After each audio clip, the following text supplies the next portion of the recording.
I was 46 years old the afternoon my daughter told me she didn't think she wanted to come home anymore. She didn't slam the door. She didn't yell. That would have been easier to swallow. Instead, she stood in the narrow hallway between the kitchen and the laundry room, her backpack hanging from one shoulder, her hair still smelling faintly like the coconut conditioner I used to buy in bulk when she was little. The house was quiet except for the hum of the refrigerator and the ticking clock above the stove. I remember thinking how strange it was that something so ordinary could exist at the same time as something so devastating. "I think I might stay with Dad for a while," she said. For a while. That phrase landed like a plate dropped on tile. Not shattered. Not yet. Just cracked. I dried my hands slowly on the dish towel. I had been washing collard greens for dinner. The smell of earth still clung to my fingers. For a while? I repeated, because I needed to hear how it sounded out loud. She didn't look at me. She looked past me. At the beige wall I had meant to repaint for years. Yeah. Just for a while. I nodded like I understood, like mothers in movies do when they are trying to be brave. But my throat felt tight. I had raised that girl in this house. I had measured her height in pencil marks inside the pantry door. I had sat at this same kitchen table helping her glue macaroni onto construction paper for a school project about family trees. And now she was talking about leaving as if she were borrowing a sweater. Did something happen? I asked. She shrugged. That shrug said more than words. It said, "You wouldn't get it." It said, "I'm tired of explaining." It said, "I've already decided." Her father and I had been divorced for 3 years by then. 3 long, grinding years since the night he told me he needed space and ended up moving into a 2-bedroom apartment across town with a woman who wore heels to the grocery store. Thank you in advance. And you, what would you do in this person's place? I would love to hear your opinion, so please share it with me in the comments. I'm always curious about what you all think, and also write me where you heard this story. For more life stories like this, like the video and subscribe to my channel. There are many other stories waiting for you. With heartfelt greetings. Until next time. I had learned not to say her name in my house. It made the air feel sour. No one's mad, my daughter added quickly. Dad's closer to school. And things are easier there. Easier. I swallowed. I wanted to ask what that meant. Easier than what? Easier than a mother who worked double shifts at the clinic? Easier than a house where the dishwasher sometimes needed a kick to start? Easier than me? Instead, I said, if that's what you want.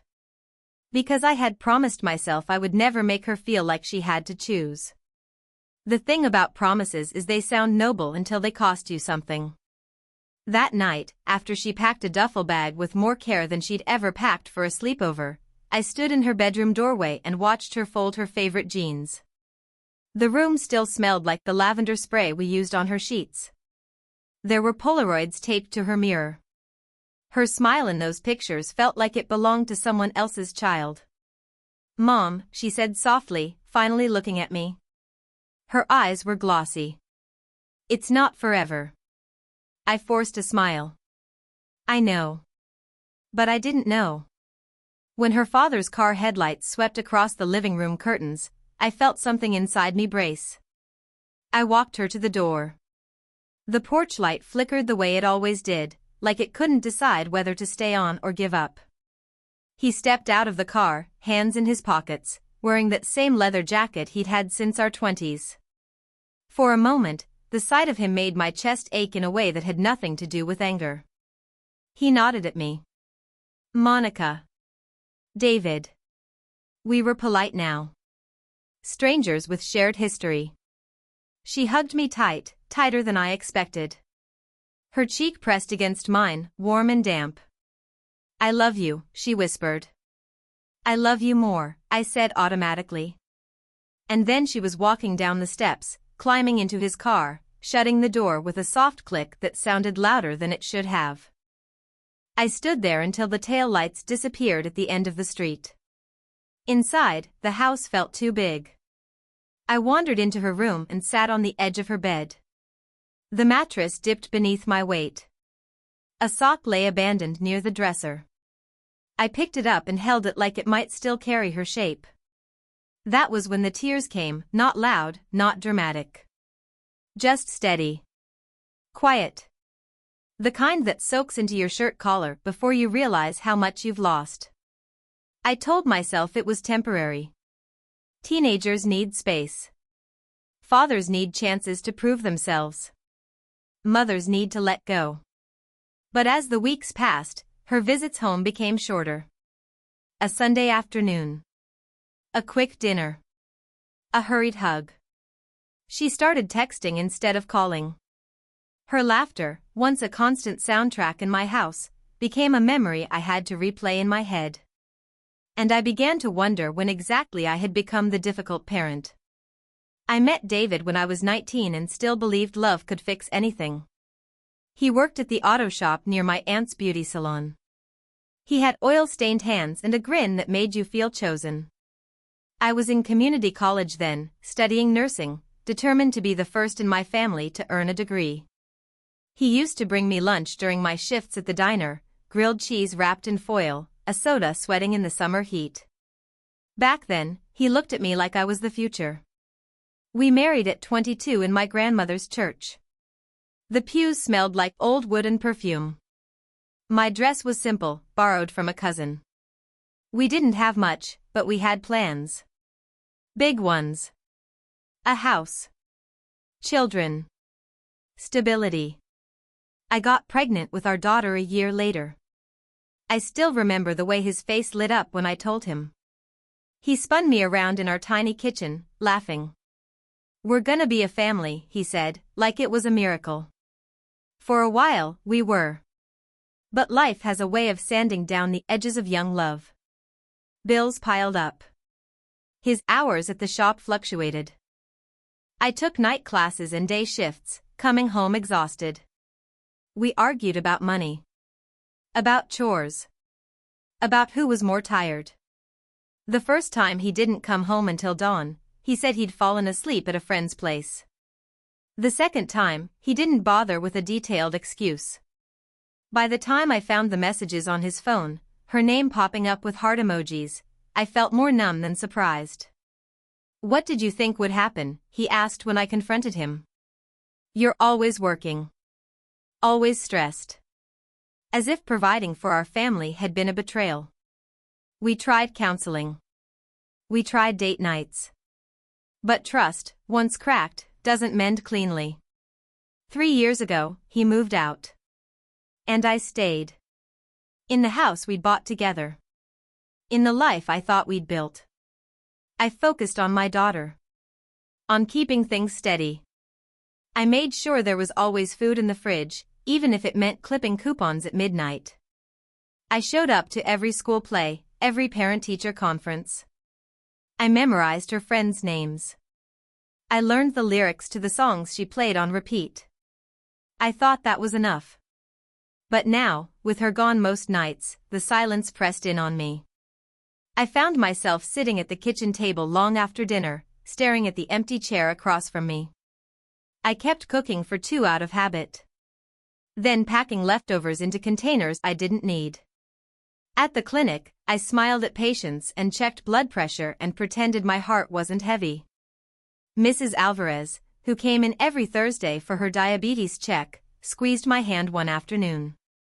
"You look tired, Mija," she said gently. "I'm fine," I replied. But I wasn't. One evening, about 2 months after she moved in with her father, I received a call from the school counselor.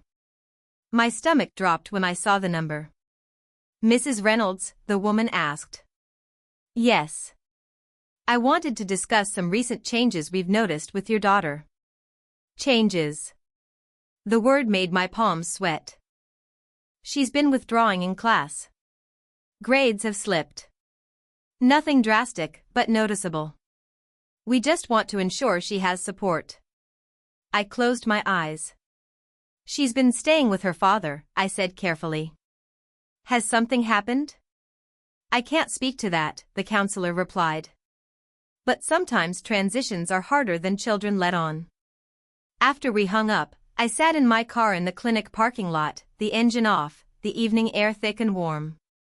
I thought about calling David immediately, demanding answers.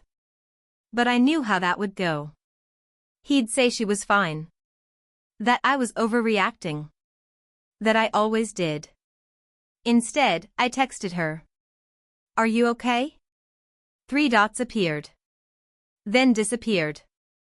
Then appeared again. I'm fine, Mom. Just tired. That word again. Fine. Tired. The vocabulary of avoidance. That weekend, I asked her to come over for dinner. Just us, I said. Like old times.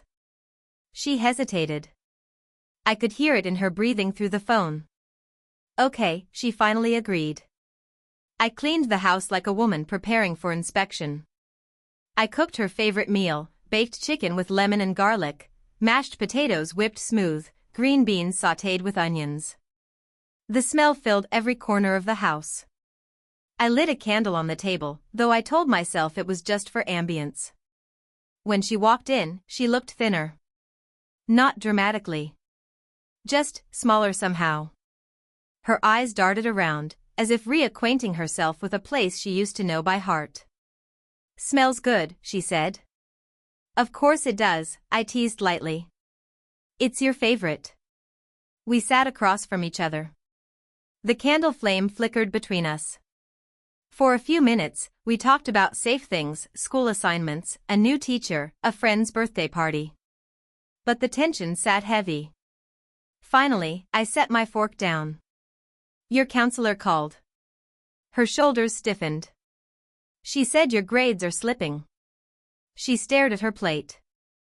It's nothing. It's not nothing to me. Silence stretched. Is something going on at your dad's? I asked gently. She shook her head too quickly. No. Then what is it? Her jaw tightened. For a moment, she looked like a little girl fighting tears. I just feel like I can't breathe there sometimes, she blurted. My heart skipped. What do you mean? It's like everything has to be perfect. The house. The way I talk. The way I dress. She swallowed. His girlfriend is always watching. Correcting. And Dad just goes along with it. A slow, familiar anger began to rise in me. Not the wild kind. The steady, protective kind. Why didn't you tell me? Because you already hate her, she snapped. Then her expression softened. I didn't want to make it worse. I leaned back, absorbing that. My daughter had been protecting me. From pain. From conflict. I don't hate her, I said carefully. I hate what she represents. She looked up. But I love you more than I hate anything, I continued. If you're unhappy, you don't have to stay there. Tears spilled over then, sliding down her cheeks. I thought you wanted me to. The words hit me square in the chest. Why would you think that? Because you never asked me to come back. I blinked. I didn't want to pressure you. I thought you were relieved, she whispered. Relieved. I reached across the table and took her hands in mine. They felt colder than usual. Baby, this house has felt empty without you. I was trying to respect your choice. Not push you away. She squeezed my fingers, crying openly now. And in that moment, I realized how fragile communication can be. How love can sit quietly between two people and still be misunderstood. I don't want to feel like I'm choosing, she said. You don't have to, I replied. We'll figure it out together. Outside, a car passed, its headlights briefly illuminating the window. The candle flame wavered but didn't go out. And for the first time in months, I felt something shift. Not a resolution. Not yet. But an opening. A breath. That night, after she fell asleep in her old bedroom, because she decided to stay, just for the weekend, just to see how it feels, I stood in the hallway and listened to the sound of her breathing through the cracked door. It was steady. Soft. The same rhythm I used to lean close to when she was a baby, terrified of SIDS, convinced that if I didn't hear her inhale every few seconds, the world would end. The house didn't feel so big anymore. I didn't sleep much. I lay in my bed staring at the ceiling fan turning in slow circles, thinking about all the ways two people can love the same child and still pull her in opposite directions without meaning to. I thought about pride.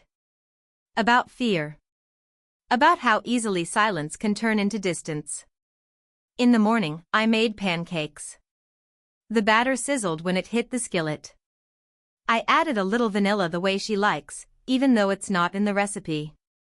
When she came into the kitchen wearing one of her old oversized t-shirts, her hair wrapped in a scarf, she looked younger. Softer. Smells like Saturday, she murmured, sliding into her chair. I smiled. That's because it is. We ate slowly. She told me about a math test she was worried about. I offered to help her study later. She didn't hesitate this time when she said yes. After breakfast, she wandered through the house like someone reacquainting herself with childhood. She paused at the pantry door where the pencil marks still climbed the inside frame. "Why'd you never paint over these?" she asked, running her finger over the line labeled age 12. I leaned against the wall. "Because that's proof you grew." She gave me a small smile. "I'm still growing." I know. There was something fragile but hopeful in the air. Like when you plant seeds and aren't sure yet what will sprout. Around noon, her phone buzzed. I saw the screen light up with her father's name. She glanced at me before answering, as if asking permission without words. "It's okay," I said softly. She stepped onto the porch to talk. I didn't eavesdrop. I wanted to. Every cell in my body wanted to. But I stayed in the kitchen and wiped down a counter that was already clean. When she came back in, her expression was guarded. "He wants to know when I'm coming back," she said. "What did you tell him?" "That I'm here for the weekend." And he said we should talk tonight." I nodded. "We will." The word we felt intentional. That evening, he came over. It was the first time he'd stepped inside this house since the divorce was finalized. He stood awkwardly in the entryway, glancing around like he expected the furniture to judge him. "Thanks for letting me come," he said. "It's her home too," I replied evenly. We sat at the dining table. The same one we'd bought secondhand when we were newlyweds. The wood still had a faint scratch near the edge from the time he tried to assemble it without reading the instructions. I used to tease him about that. Our daughter sat between us, hands folded in her lap. "I hear you're unhappy," he began, looking at her, not at me. She shifted. "I didn't say unhappy." "That's what your mom implied." I inhaled slowly. "I didn't imply anything." "The school called. We talked." He frowned. "She's adjusting." "That's normal." She looked down. "Dad, sometimes it feels like I'm a guest there." "That's not fair," he replied quickly. "We've made space for you." "Space isn't the same as belonging," she said, her voice trembling but steady. Silence fell. I watched his face. For a flicker of a second, I saw confusion. Maybe even hurt. Then defensiveness settled in. "Is this about Carol?" he asked. Our daughter didn't answer immediately. That was answer enough. "She's trying," he continued. "She just wants structure." "I don't need a supervisor," our daughter said quietly. "I need my dad." The words hung heavy. He leaned back in his chair, rubbing his temples. I recognized that gesture. It meant he felt cornered. "I work all day," he said. I'm doing my best. So am I said before I could stop myself. He looked at me then. Really looked. For a moment, we weren't exes. We were two exhausted parents staring at the same problem from different sides. This isn't about winning, I added more calmly. It's about what makes her feel safe. He exhaled sharply. So what are you saying? She moves back here full-time? Our daughter looked at me, panic flickering in her eyes at the idea of choosing outright. I'm saying, I replied carefully, maybe we stop thinking in absolutes. Maybe she spends school weeks where she feels most focused. Maybe weekends rotate. Maybe we actually listen instead of assuming. He didn't answer right away. I don't want to lose her, he admitted finally, voice low. You won't, I said. Not if you show up the way she needs. Our daughter reached for his hand. I love you, Dad. I need space to breathe. The irony of that word wasn't lost on me. He squeezed her fingers. I didn't realize you felt that way. That's the problem, she whispered. The conversation lasted nearly 2 hours. There were no raised voices. No slammed doors. Just uncomfortable truths and long pauses. By the end, we agreed she would move back with me during the school week, at least for the semester. Weekends with him. And an understanding that she could speak up without fear of disappointing either of us. When he left, he lingered on the porch. You've always been better at this than me, he said quietly. At what? Listening. I shook my head. I've just had more practice. He almost smiled. Take care of her. I always do. After his car pulled away, I closed the door and leaned against it, letting out a breath I didn't realize I'd been holding. She came up behind me and wrapped her arms around my waist the way she used to when she was little. Thank you, she murmured. For what? For not making me choose. I turned and held her tight. You're not a prize. You're a person. The weeks that followed weren't magically perfect. There were still teenage moods. Still co-parenting tensions. But something had shifted. She laughed more in this house again. Music drifted from her room in the evenings. We studied at the kitchen table, our heads bent over textbooks, the smell of highlighters and reheated coffee in the air. One night, as we folded laundry together, she said, I think I forgot what it felt like to relax. I looked at her carefully. That's not something a 16-year-old should forget. She nodded. I realized then how easily children absorb adult expectations. How quickly they adapt to survive emotionally. And how vital it is for at least one parent to notice the strain. Around that time, I started noticing changes in myself too. I wasn't just surviving anymore. I was present. I began taking evening walks after dinner, the cool air brushing my cheeks. I reconnected with an old friend from nursing school. I even signed up for a weekend workshop on women's financial planning, determined to strengthen the independence I'd fought so hard to maintain after the divorce. Healing, I discovered, doesn't happen in grand gestures. It happens in quiet consistency. One Sunday afternoon, while she was at her father's, I decided to repaint the hallway. The beige had felt dull for years. I chose a soft, warm gray.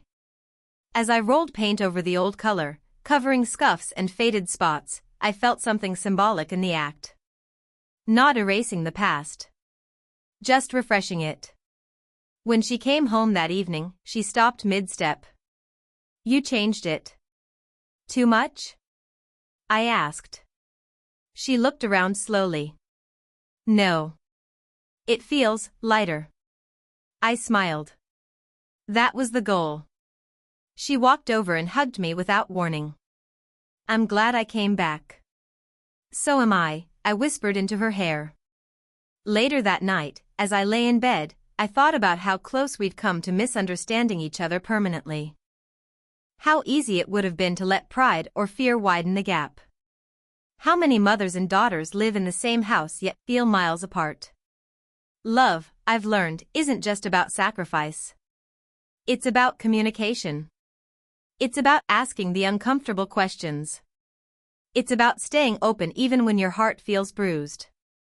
I don't know what the next few years will bring. College applications. More independence. Maybe more disagreements. But I do know this, she knows this house is hers. Not because the deed says so.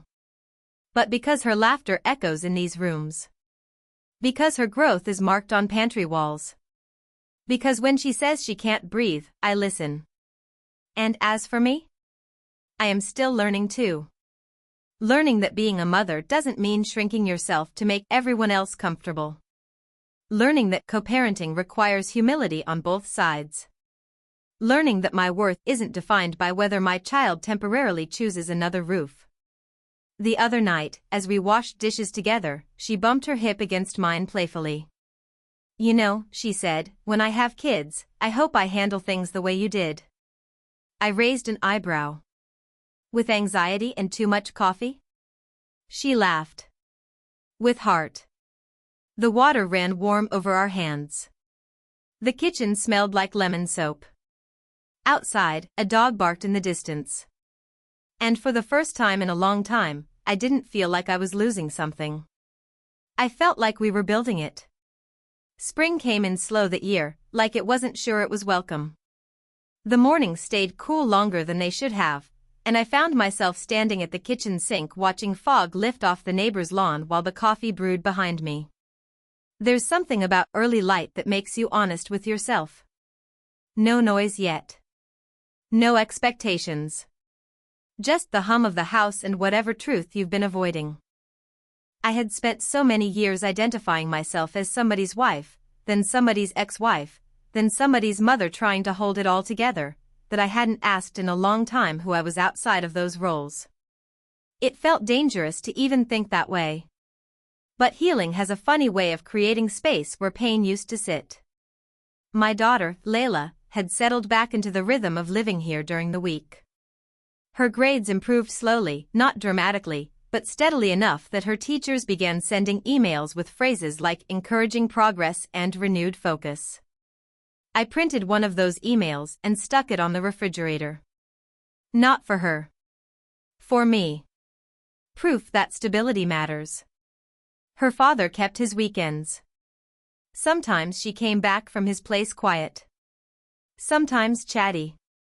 I learned not to interrogate.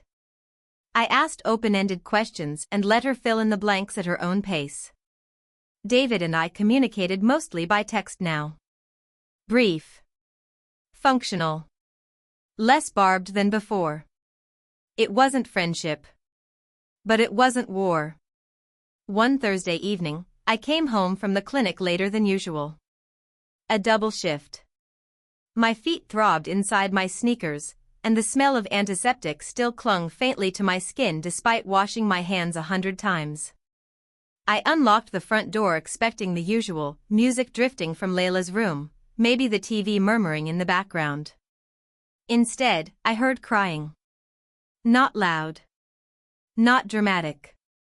But steady. My heart dropped into my stomach. I set my purse down quietly and followed the sound to her bedroom. The door was closed, but not fully. I knocked softly. Layla? There was a pause. Then, yeah. That yeah wasn't right. I pushed the door open. She was sitting cross-legged on her bed, phone in her hand, tears streaming down her face. The lamp cast a soft yellow glow across the room, highlighting the damp tracks on her cheeks. I didn't rush. I didn't panic. I walked in slowly and sat beside her. What happened? She shook her head, pressing her lips together like she was trying to hold everything in physically. Is it school? Another head shake. Your dad? She hesitated. That was enough. What did he say? I asked gently. She handed me the phone. It wasn't a message from him. It was from Carol. A long paragraph about attitude and respect and how Layla needed to understand that adulthood comes with standards. There was a line near the end that made my jaw tighten. If living with your mother full-time is easier, maybe that says something about the kind of discipline you're used to. I inhaled slowly. Children are resilient, but they are not armor-plated. Words like that stick. She sent this tonight? I asked. Layla nodded. Dad saw it. And? He said she didn't mean it that way. I closed my eyes briefly. That familiar heat rose in my chest, but I forced myself to stay steady. This wasn't about my anger. This was about her hurt. How did it make you feel? I asked. Like I'm a problem, she whispered. I turned to face her fully. You are not a problem. You are a person navigating two households that are still figuring themselves out. She sniffed. I'm tired of being mature. That sentence cut deep. I know, I said softly. But being mature doesn't mean swallowing disrespect. She looked at me carefully. Are you going to call Dad? I considered it. The old version of me would have dialed immediately, voice sharp, ready to defend. But I had learned something over the past few months. Not every reaction has to be immediate to be powerful. No, I said finally. You are. Her eyes widened. What? You're going to tell him how that message made you feel. Not angrily. Clearly. I can't. Yes, you can. And I'll sit right here while you do. She stared at the phone like it might bite her. Her fingers trembled slightly as she typed. Dad, when Carol said that, it hurt. It made me feel like I'm choosing weakness by living here during the week. I'm not. I'm choosing what helps me breathe. She paused, looking at me. Send it, I encouraged gently. She did. We waited. The three dots appeared almost instantly. I didn't realize I was holding my breath until her phone chimed again. You're not weak. I'm sorry it felt that way. We need to talk about how things are being said. Layla blinked. He apologized. I nodded. That matters. Another message followed. You should never feel like a burden in either house. She let out a shaky breath. I didn't think he'd say that. Sometimes people don't realize the weight of their silence until you name it, I said. She leaned into me then, resting her head on my shoulder. We sat like that for a long time. No grand speeches. Just presence. Later that night, after she went to sleep, I walked out onto the porch. The air was cool and smelled faintly of rain. I thought about the thin line mother's walk, the balance between protecting and empowering. If I had stormed in and fought that battle for her, she would have been shielded in the moment but weaker in the long run. Instead, she had used her own voice. That mattered more than winning an argument. The next morning, David called me. I talked to Carol, he said without preamble. And? I asked evenly. She didn't realize how it sounded. I resisted the urge to respond with something sharp. Intent doesn't erase impact. I know, he said quietly. I'm trying. There was something different in his tone. Less defensive. More aware. Good, I replied. Because she's watching how you handle this. Silence stretched between us, but it wasn't hostile. I don't want her to think I choose anyone over her, he added. Then don't, I said simply. After we hung up, I felt something unfamiliar. Not victory. Respect. It wasn't perfect. There were still tensions, still awkward transitions on Sundays. But something had shifted in David too. He started picking Layla up on Fridays himself instead of sending Carol. He asked more direct questions about school. He showed up to her debate tournament and sat 2 rows behind me in the auditorium, nodding when she made a strong point. We didn't sit together. But we both clapped the loudest. And in the middle of all that parenting evolution, something unexpected began happening to me. I started noticing attention. Not from David. From other people.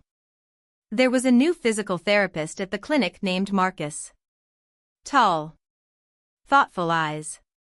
The kind of man who listened fully when you spoke instead of waiting for his turn. At first, our interactions were purely professional, patient updates, hallway conversations, shared coffee breaks in the staff lounge.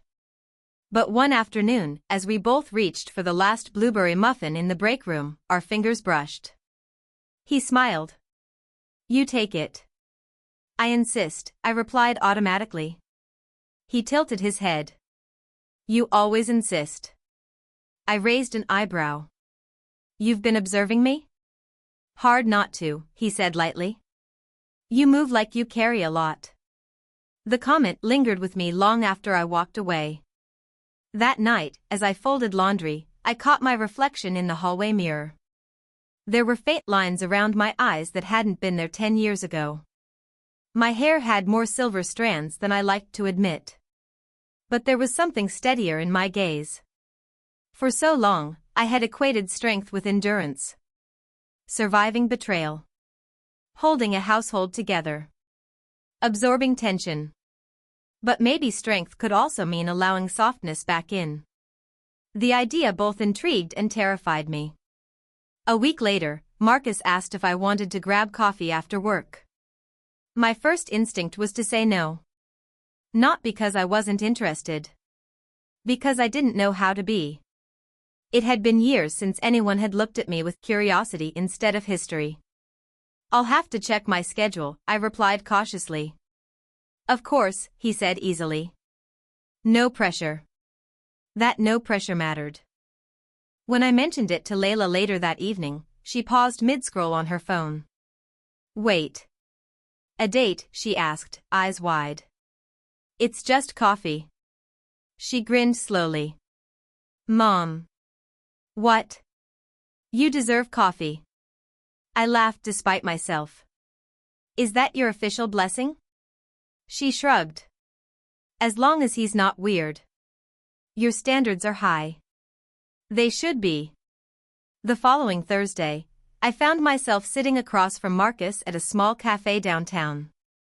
The place smelled like roasted beans and cinnamon. Soft jazz played in the background. I hadn't worn heels in months, but I wore them that night.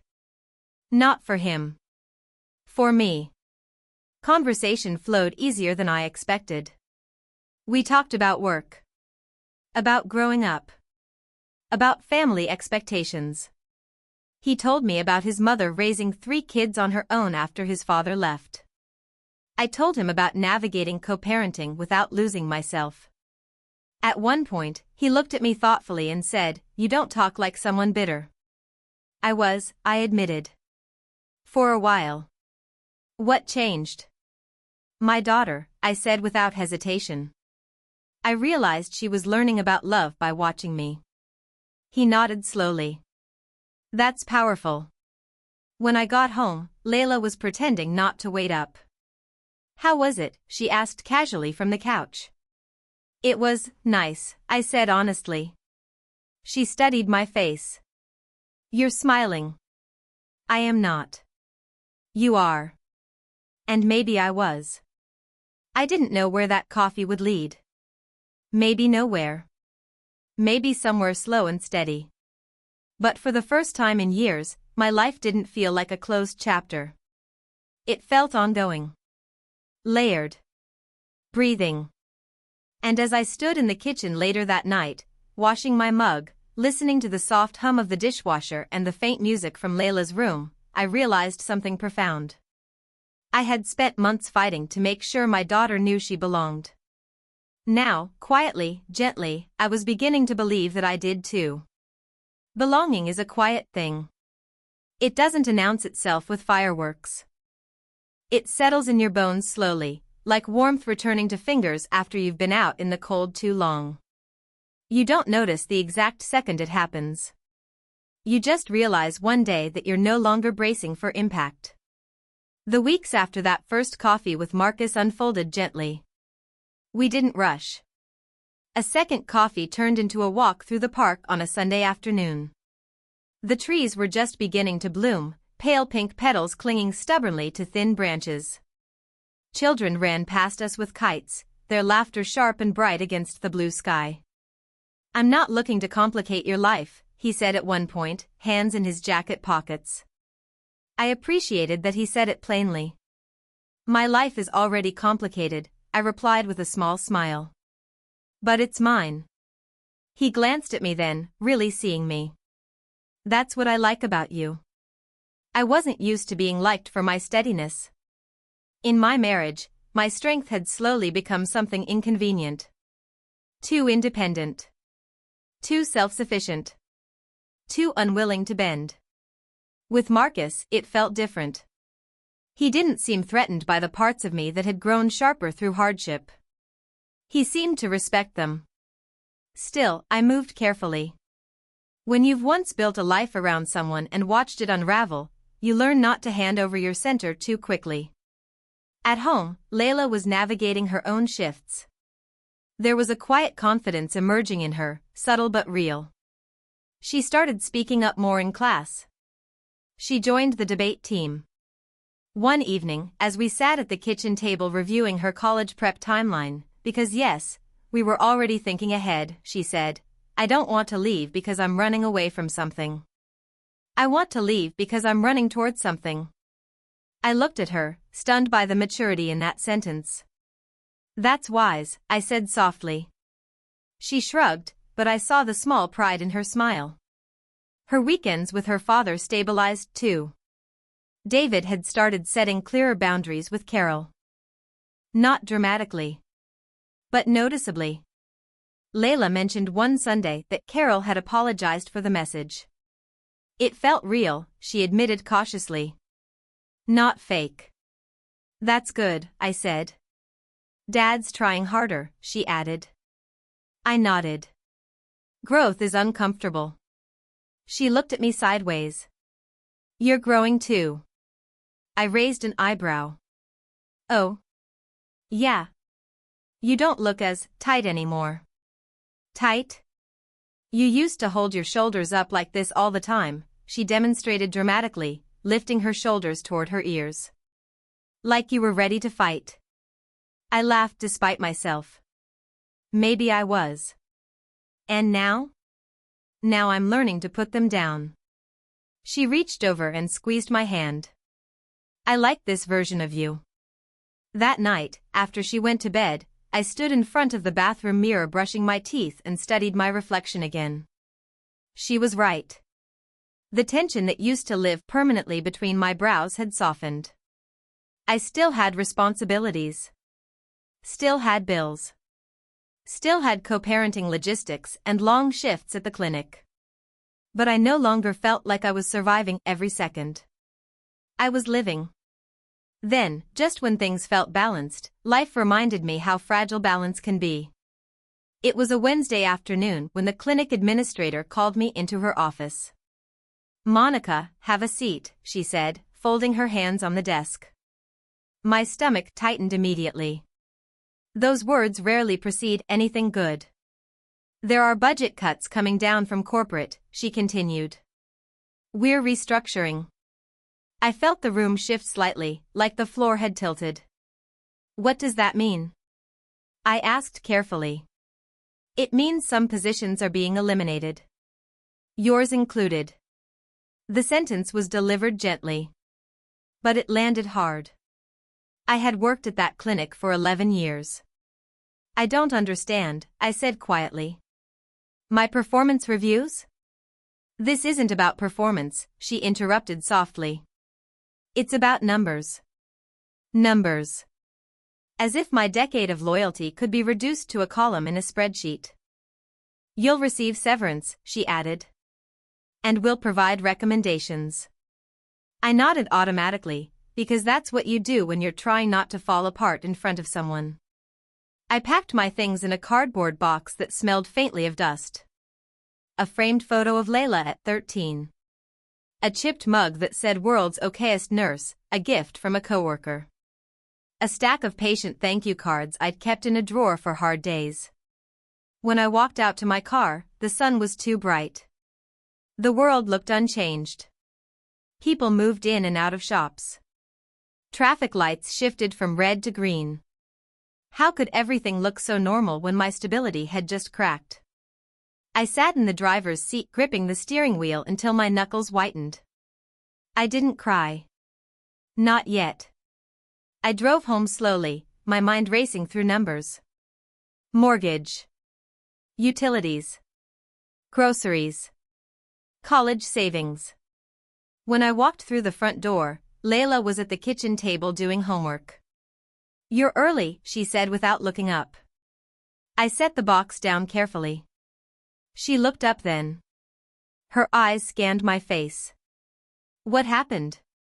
I've always been honest with her, within reason. I didn't believe in hiding life's realities entirely. But I also didn't want to burden her. "I lost my job today," I said evenly. Her pencil froze mid-air. "What?" "They're restructuring. Budget cuts." She stood immediately, crossing the room in 3 steps. "Are you okay?" The question caught me off guard. "I will be," I replied. That's when the tears came. Not wild sobbing.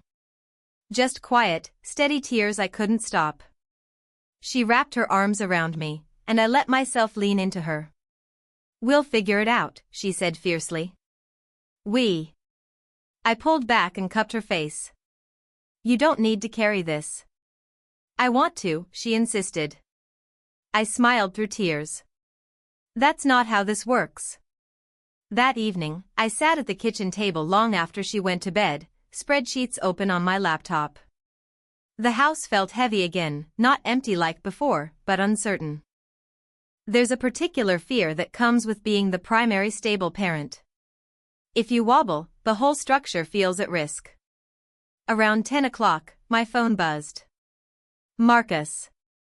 "Hey. You sounded distracted earlier. Everything okay?" I stared at the message for a long moment before responding. "Lost my job today."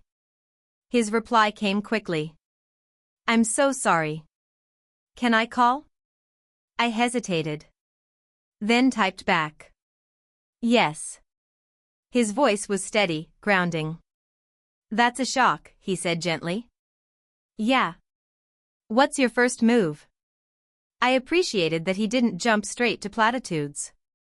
"I update my resume. I apply everywhere. I don't panic." "You're allowed to feel it," he said softly. I closed my eyes. "I know. Do you need help looking?" The offer was simple. Not overbearing. "Maybe," I admitted. After we hung up, I felt slightly less alone. The next few weeks were humbling. Applications. Interviews. Rejections. Polite emails thanking me for my interest. I cut unnecessary expenses. Paused the streaming services. Switched to generic brands at the grocery store. I didn't tell Layla every detail, but she noticed. One evening, she came into the kitchen holding a pair of sneakers. "I don't need new ones," she said quickly. "These are fine." I looked at the worn soles and felt a pang. "We'll get you new ones," I assured her. "Mom, I can wait." Her willingness to adapt both broke and strengthened me. David offered to increase his financial contribution temporarily. Pride flared instinctively, but practicality won. "Thank you," I said. "We're still a team when it comes to her," he replied. That mattered. Then, one afternoon, an unexpected opportunity appeared. A former colleague from years ago reached out.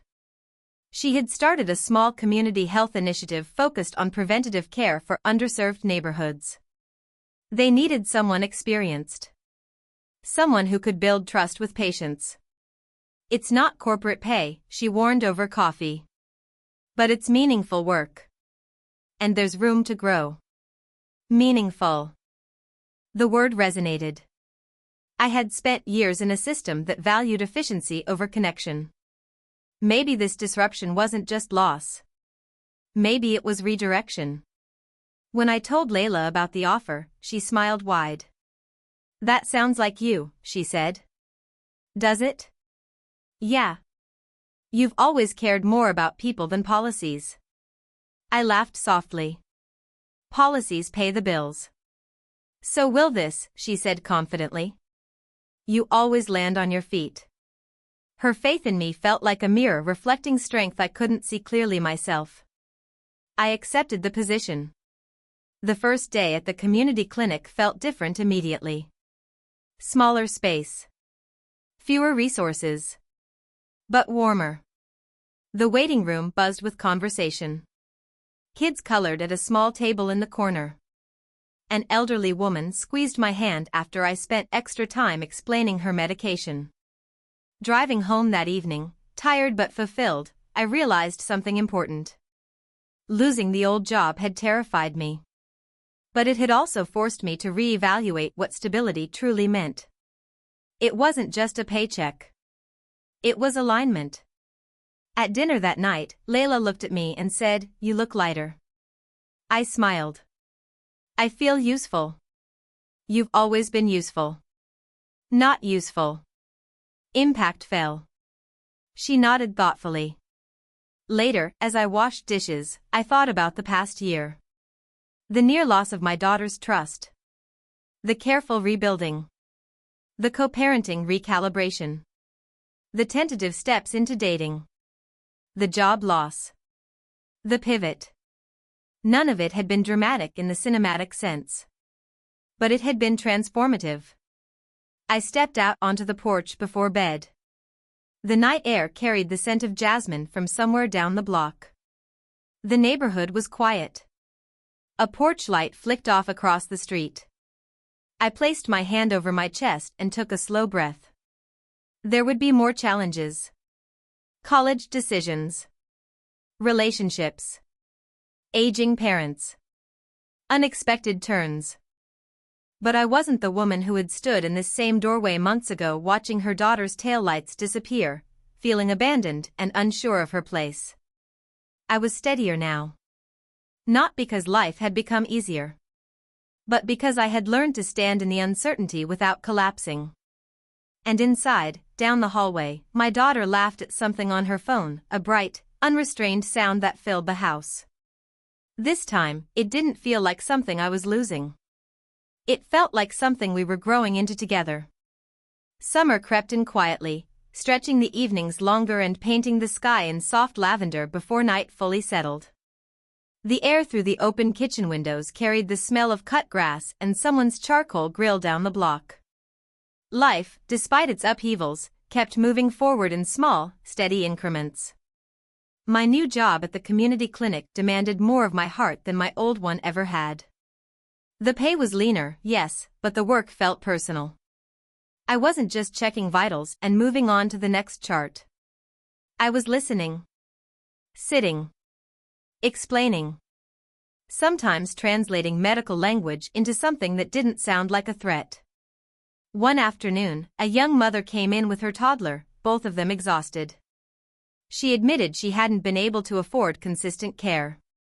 As I knelt down to the little girl's level and made her giggle with a silly face, I felt that familiar tug inside my chest, the one that reminds you why you chose this path in the first place. When I drove home that evening, windows down, warm air brushing against my face, I realized I hadn't thought about my old job all day. Not once. The fear that had gripped me when I lost it had loosened into something almost like gratitude. At home, Layla was sprawled across the living room rug surrounded by brochures. College brochures. The glossy pages caught the fading sunlight, campuses smiling back at us with manicured lawns and brick buildings. "You're starting early," I teased, setting my bag down. She looked up, eyes bright. "Guidance counselor says early planning lowers stress." "Since when do you listen to guidance counselors?" "Since I realized they might know things." I laughed softly and sat beside her on the floor. The paper smelled faintly of fresh ink. She pointed to one campus in particular. This one has a strong pre-law program, she said. Pre-law? I raised an eyebrow. Debate team changed me, she admitted. I like arguing. Professionally. You've always liked arguing. True. But now I want to get paid for it. We both laughed, and the sound echoed warmly against the walls. Watching her imagine a future that stretched beyond this house stirred something complicated in me. Pride. Fear. Anticipation. A quiet ache. Letting go doesn't happen all at once. It happens in stages. In brochures spread across living room floors. In campus tours planned months ahead. In the gradual understanding that your child is becoming her own center of gravity. That weekend, David joined us for dinner. It wasn't something we'd done often since the divorce. But Layla had suggested it casually one Tuesday night. It might be easier if we're all in the same room sometimes, she'd said. I had paused, fore covering midair. Are you sure? She nodded. We're not enemies. And so he came. He stood awkwardly at the door again, though less so than the last time. Carol didn't join. That felt intentional. Dinner was simple: grilled chicken, salad, cornbread. Nothing symbolic. Just food. Conversation was careful at first. College plans.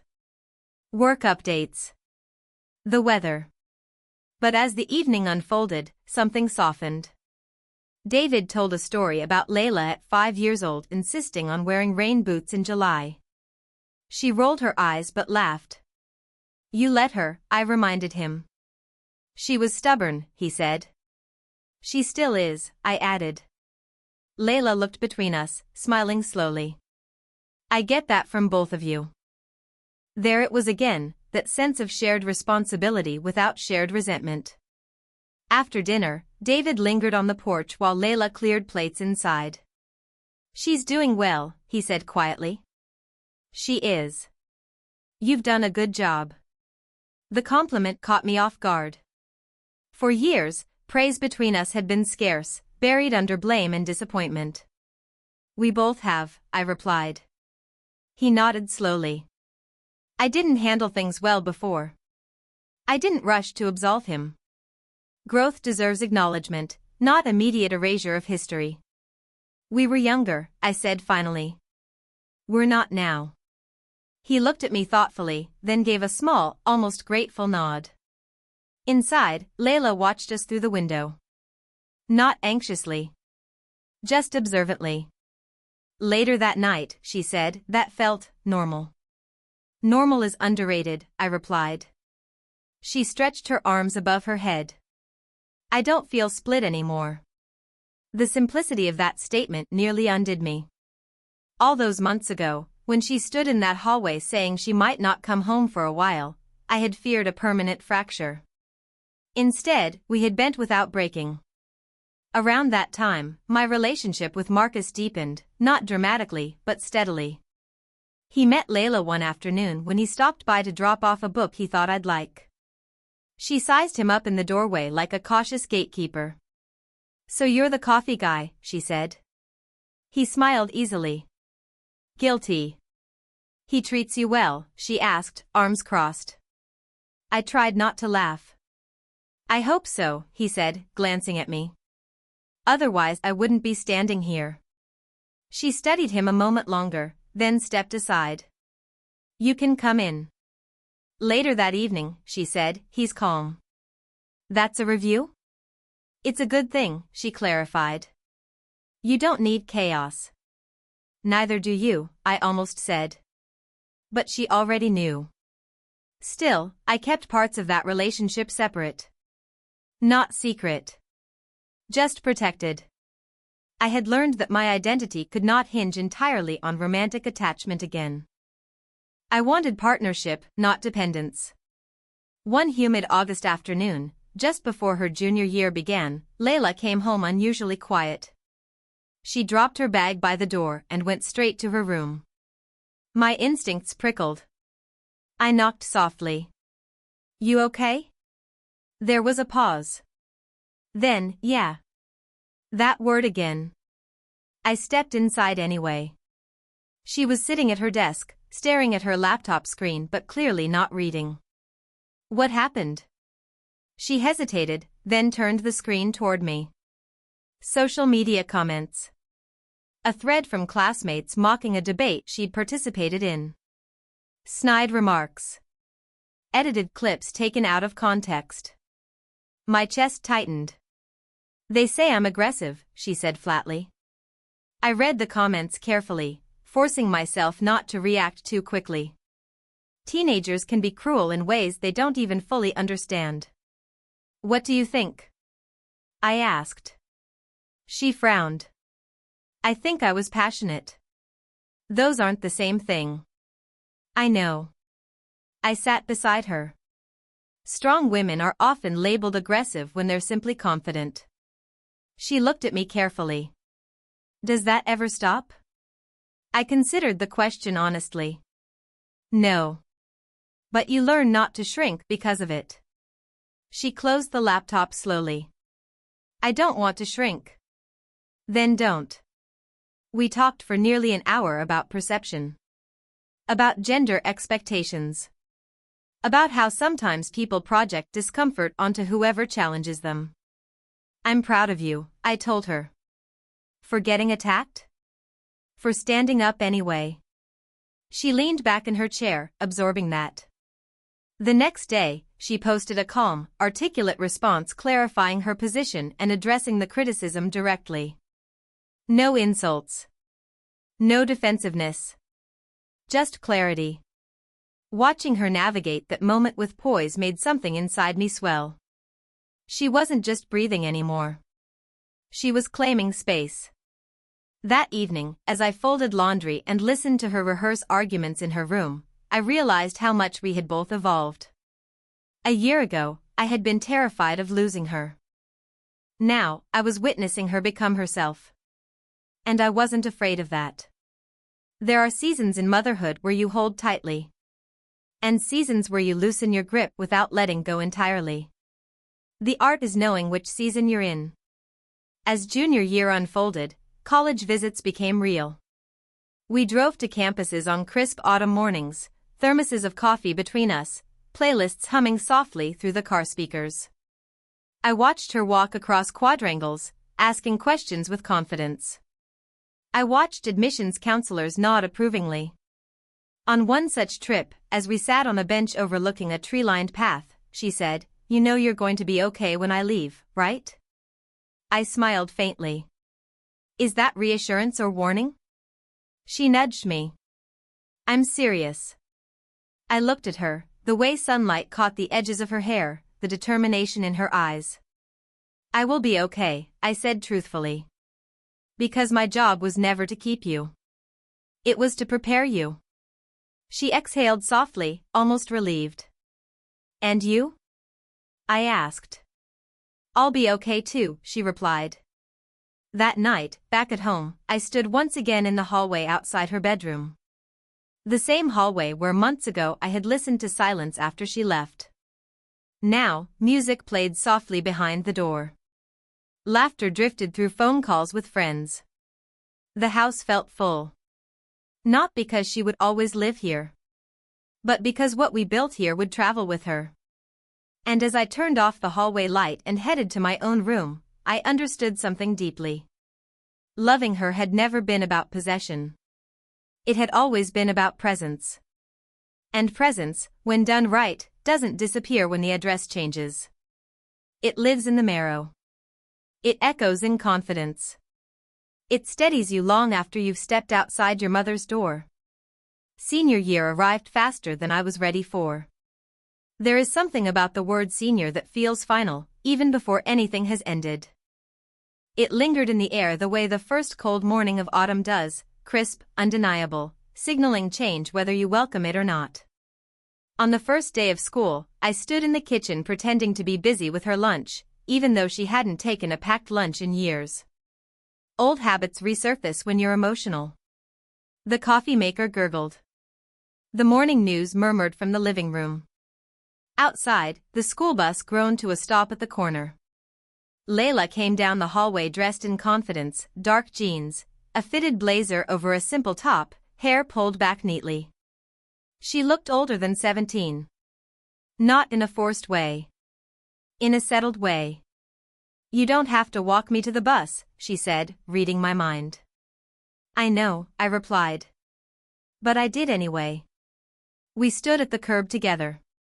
The air smelled like fallen leaves and distant exhaust. A breeze lifted the edge of her blazer. "You okay?" she asked softly. "Am I that obvious?" "A little." I smiled. "I'm proud of you. That's all." She leaned over and hugged me quickly, but tightly. "It's just school." It wasn't just school. It was the beginning of departure. As the bus pulled away, I felt that familiar ache, sharp but no longer paralyzing. I had learned something over the past year: pain doesn't always signal loss. Sometimes it signals growth stretching its limbs. At the clinic, I found myself more focused than usual. Perhaps because when your personal life feels like it's shifting, grounding yourself in service steadies you. I listened to patients more intently. I double-checked prescriptions. I stayed late without resentment. Marcus noticed. "You're quiet today," he said gently as we stocked supplies. "Senior year," I replied. He nodded, understanding immediately. "That's big." "It feels big." "Are you afraid of the empty nest?" he asked carefully. I considered that. "I'm afraid of silence," I admitted. "But not of her leaving." He studied me thoughtfully. "That's healthy." "Is it?" "Yes. It means you're not confusing her independence with your abandonment." The word abandonment still flickered faintly inside me. A remnant from the divorce. From that first night she left for her father's. From moments when I had equated distance with rejection. "I've worked hard not to," I said quietly. He reached over and squeezed my hand briefly. Not possessive. Not performative. Just steady. Our relationship had grown in the background of everything else. Slow dinners. Shared errands. Occasional movie nights. He never tried to step into a father role. He respected the space Layla and I had carved out. And in doing so, he earned trust rather than demanding it. David remained consistent too. He attended her college information sessions. Helped her practice interview questions. The three of us even sat together in the high school auditorium during senior parent night, passing the program back and forth without tension. At one point, Layla stood on stage with the debate team, receiving recognition for her leadership. As applause filled the room, I glanced sideways at David. His eyes were glossy. "She did that," he whispered. "We helped," I replied. He nodded slowly. "You steadied her." "And you showed up," I said. It wasn't reconciliation. It was acknowledgement. College applications consumed our dining table for weeks. Essays spread out in drafts. Deadlines circled in red ink on the calendar. I proofread paragraphs at midnight, careful not to overwrite her voice. One evening, she read part of her personal statement aloud to me. "I grew up between two homes," she began, "and learned that stability isn't about walls, it's about communication." My throat tightened. She didn't paint our story as tragic.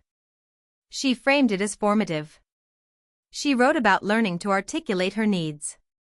About watching her mother choose dignity over bitterness.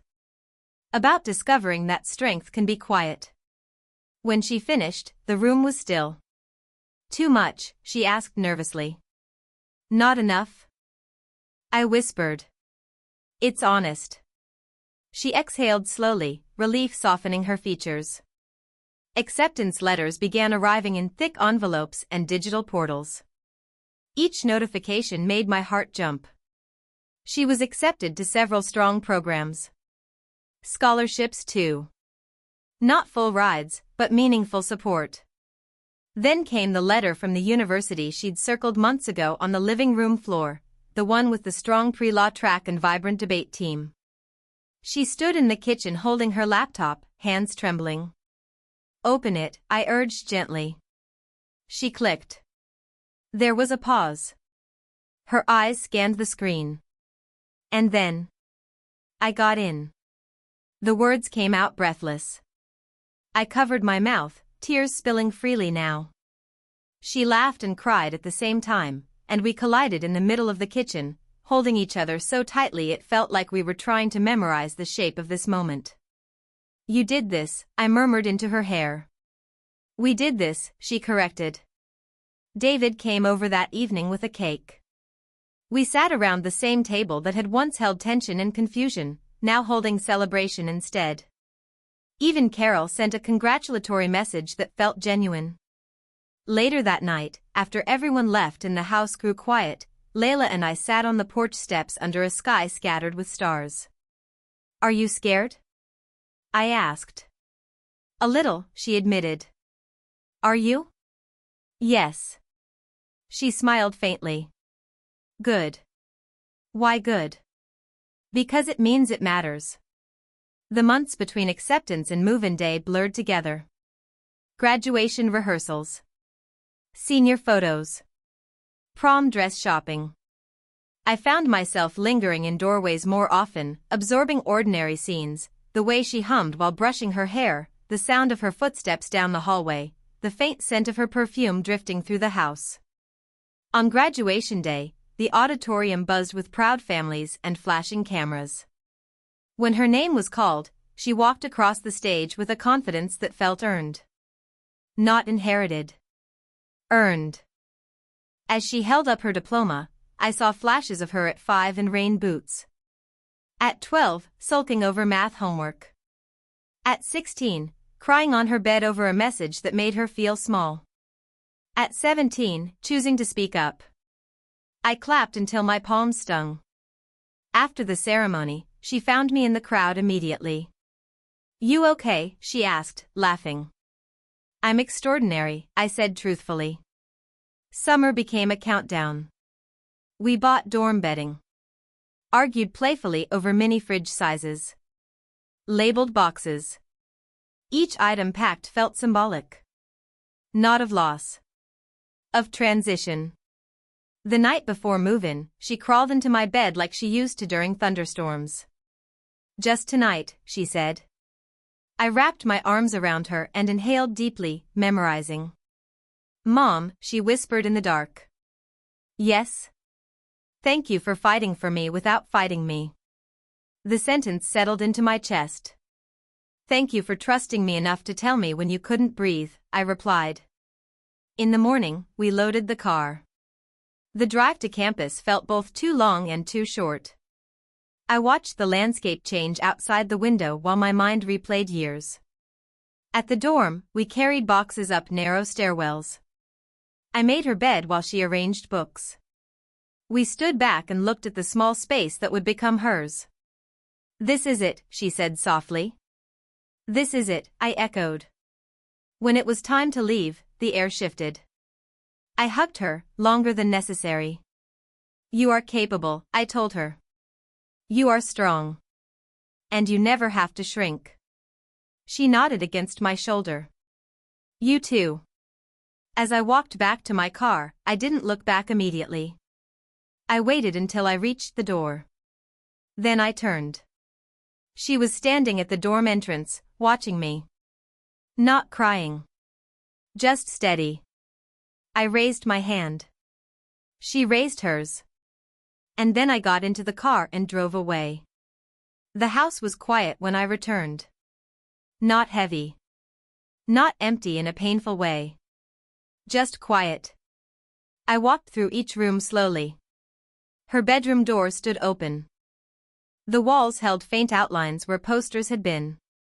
The closet echoed slightly. I sat on her bed and let the silence settle around me. This time, it didn't feel like abandonment. It felt like completion. My phone buzzed. Made it to my room. My roommate seems nice. I'm okay. I smiled through tears. I'm okay too, I typed back. And for the first time in a long time, I truly was. Not because my daughter needed me less, but because I had built a life that could stand even when she stepped into hers. The porch light flickered on as evening fell. I stepped outside, breathed in the cooling air, and felt something steady in my chest. Love had not left this house. It had simply expanded beyond it. The first week after she left, I kept expecting to hear her keys in the front door. Grief is strange like that. Even when the separation is healthy, even when it's chosen and celebrated, your body still waits for familiar rhythms. I would be halfway through chopping onions or folding laundry and pause, head tilted, certain I'd heard her voice calling from the hallway. But it was just the refrigerator humming. Or the neighbor's car door slamming. Or the house settling into itself. The quiet wasn't cruel. It was honest. I didn't rush to fill it. The first Saturday morning without her, I woke up early out of habit. For years, weekends meant pancake batter, music playing too loud from her room, last-minute homework questions tossed at me while I tried to sip my coffee. Now, the sunlight stretched across the kitchen floor uninterrupted. No backpack by the door. No half-charged phone abandoned on the counter. I made coffee anyway. I sat at the table with both hands wrapped around the mug and let the silence sit beside me like an old friend I was finally getting to know. My phone buzzed around 10. Dorm food is suspicious. Send help. I laughed out loud. Define suspicious, I typed back. There's a vegetable here that might be a vegetable but also might be a sponge. You'll survive. Barely. The lightness of the exchange steadied me. She was finding her footing. Humor intact. Perspective forming. Marcus came over that evening with takeout. He didn't treat the quiet like something to tiptoe around. He moved comfortably in the kitchen, setting plates down, pouring water. How does it feel? He asked gently. Different, I said. But not broken. He nodded. That's important. We ate at the table, the same one that had held so many turning points. Divorce papers once signed there. College essays edited. Hard conversations navigated. Now it held stir-fry and calm. I don't want to become someone who lives only for visits, I admitted. You won't, he said simply. How do you know? Because you've never been that woman. I thought about that long after he left. Who was I now, outside the daily intensity of motherhood? The next week at the clinic, I volunteered to lead a new outreach initiative, free health workshops at local community centers. It meant extra hours. Extra planning. But it also meant growth. Standing in front of a room of women, mothers, grandmothers, daughters, I spoke about preventative care, about listening to your body, about advocating for yourself in medical spaces that often dismiss you. As I talked, I realized something subtle but powerful. I wasn't just surviving anymore. I was expanding. One afternoon, after finishing a workshop, an older woman approached me. She held my hand in both of hers and said, "You speak like someone who's lived." I smiled softly. I have. Driving home that day, I didn't feel the hollow ache I had feared. I felt rooted. Layla called that night instead of texting. I joined the pre-law club, she announced without preamble. Already? I teased. Mom, it's day 10. I can't waste time. I could hear the background noise of dorm life, laughter, doors closing, distant music. She sounded energized. Have you made friends?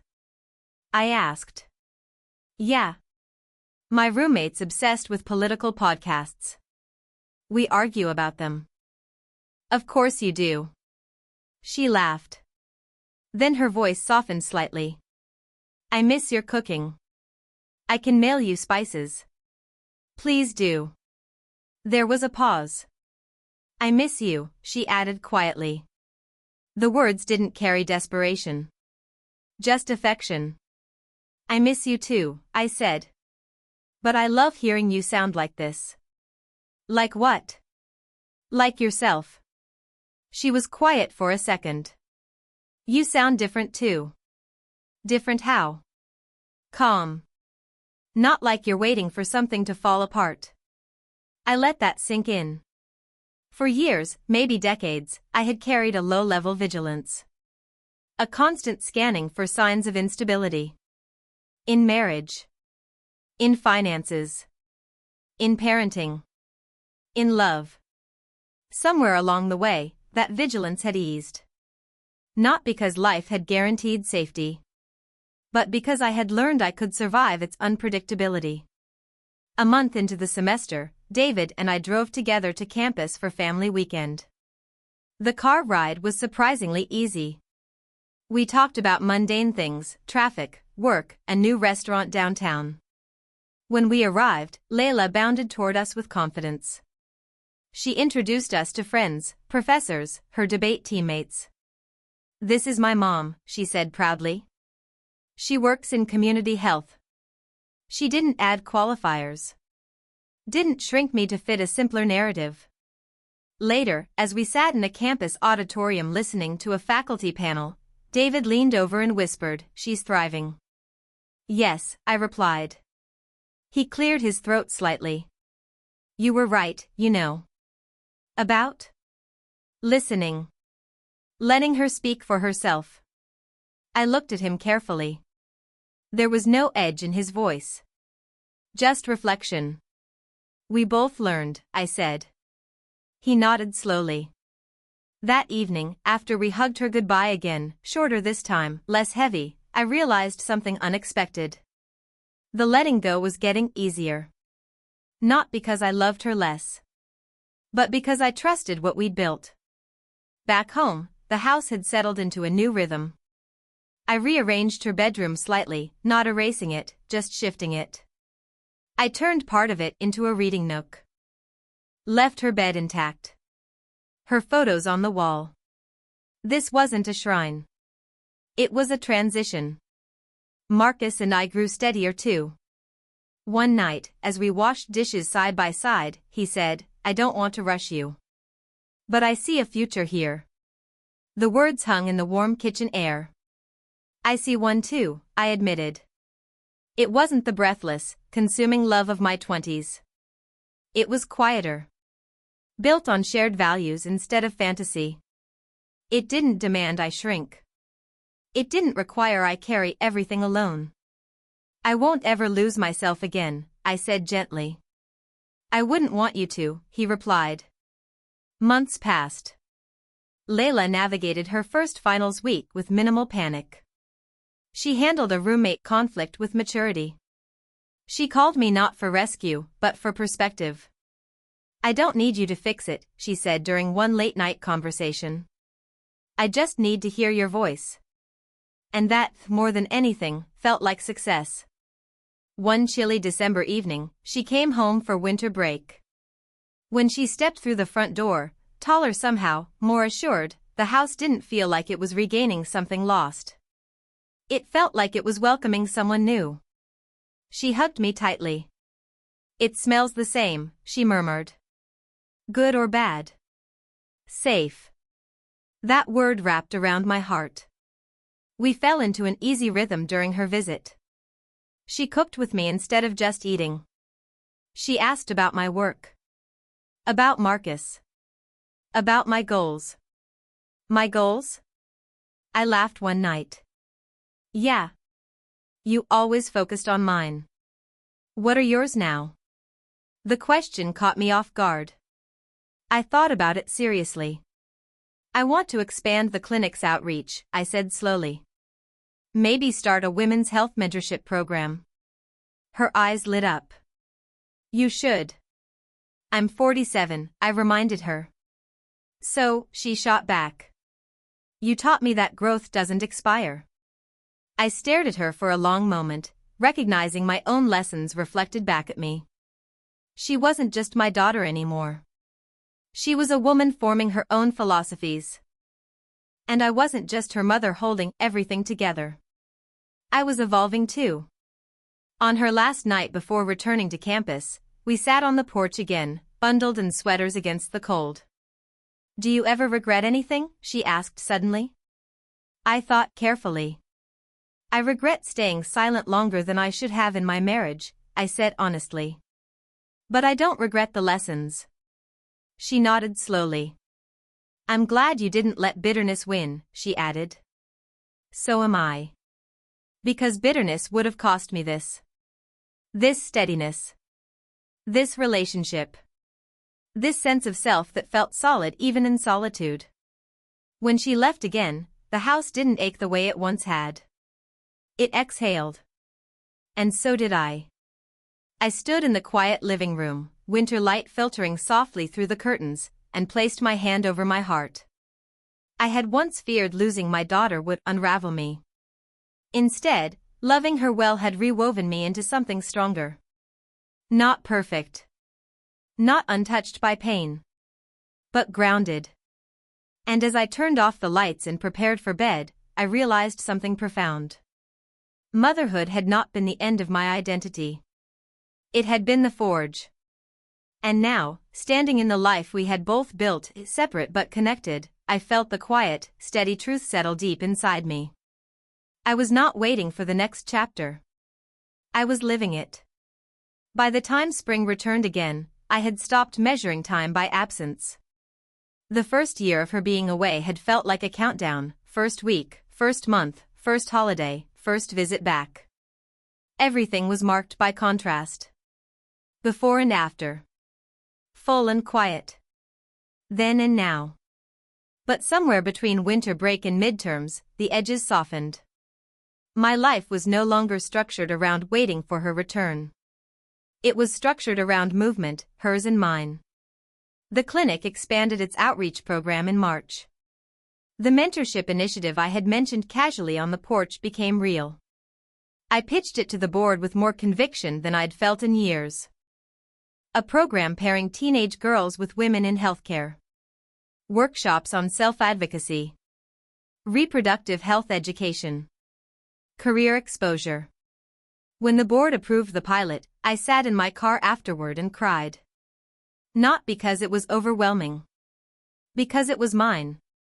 For so long, my achievements had been shared or absorbed into someone else's story: wife supporting husband, mother supporting child, employee supporting institution. This was different. It was something I built from lived experience. The first workshop filled the community center's small auditorium. Folding chairs scraped against tile floors. The air smelled faintly of disinfectant and lemon cleaner. Girls shuffled in, some shy, some loud, some skeptical. I stood at the front of the room and felt the weight of what I wanted to say. "You deserve to understand your own body," I began. "You deserve to ask questions. You deserve to take up space in rooms that weren't always designed for you." As I spoke, I saw heads lift. Shoulders straighten. I wasn't just teaching health literacy. I was teaching what I had learned the hard way: don't shrink to survive. Afterward, a 14-year-old lingered. "My mom doesn't talk about this stuff," she said quietly. "That's okay," I replied gently. "You can learn anyway."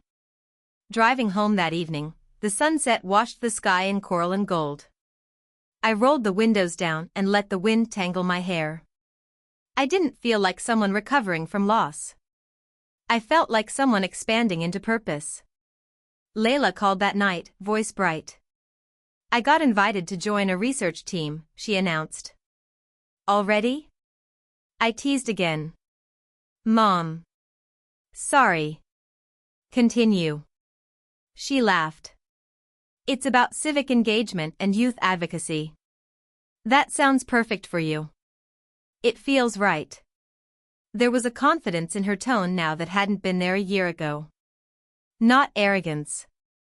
Grounded certainty. "Are you sleeping?" I asked, shifting into familiar maternal mode.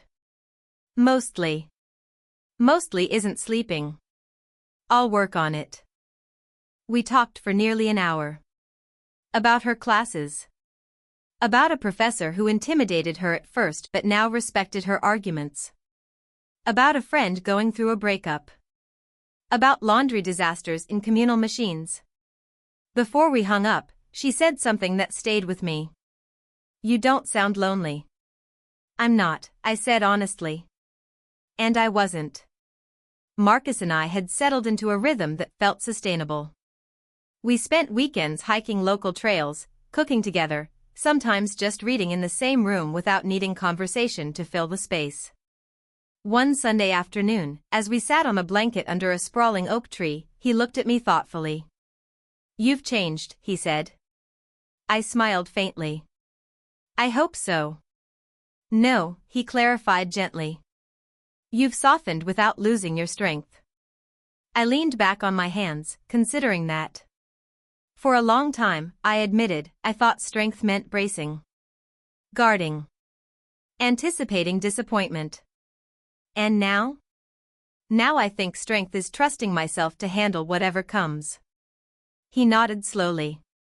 That's a powerful shift. It was. Because it meant I no longer entered love expecting it to collapse. I entered it aware that if it did, I would remain intact. Late spring brought another milestone, Layla's first serious disagreement with me since leaving. It happened over the phone, about summer plans. "I don't want to come home for the entire break," she said carefully. The sentence caught me off guard. "What do you mean?" "I got an internship opportunity here. It's unpaid, but it's aligned with my major.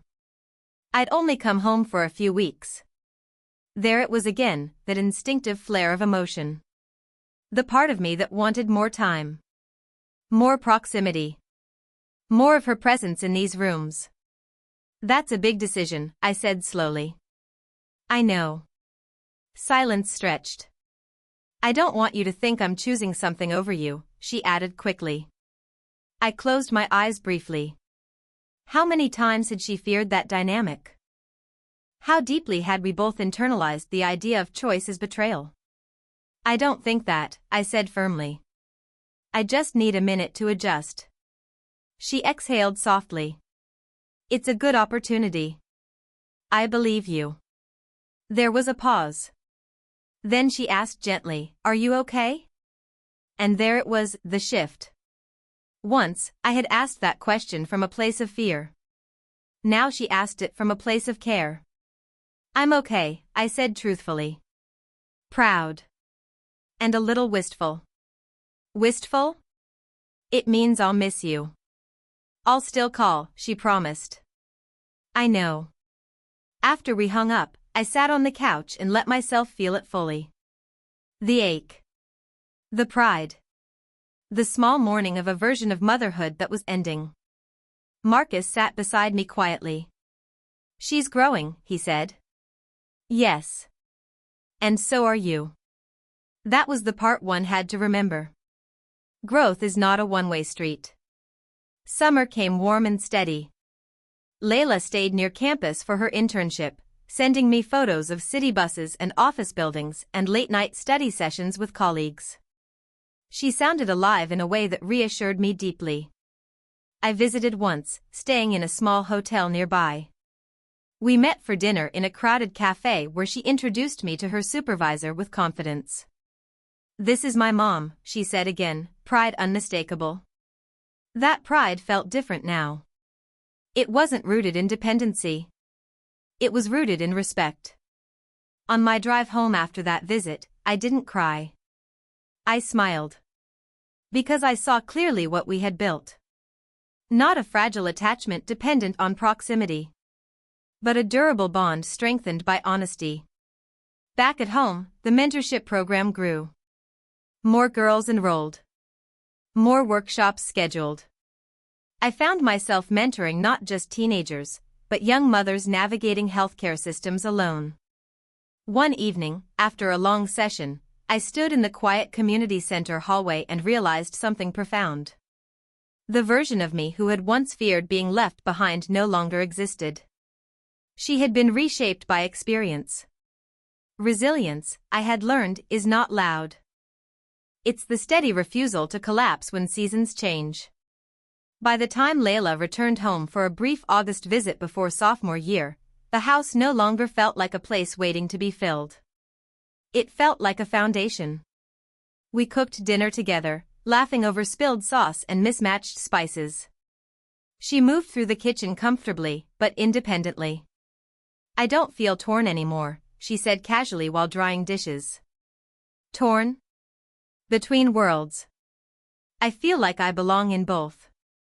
I set my plate down slowly. "That's all I ever wanted," I said. Later that night, as we sat on the porch one more time, summer cicadas humming in the trees, she leaned her head on my shoulder. "You did good," she murmured. I smiled into the warm darkness. "So did you." And as I listened to the steady rhythm of her breathing beside me, not because she needed protection, but because she chose proximity, I felt something settle deeply and permanently inside my chest. I had once been afraid that loving fiercely would leave me empty when she stepped away. Instead, loving wisely had left me whole. Not waiting.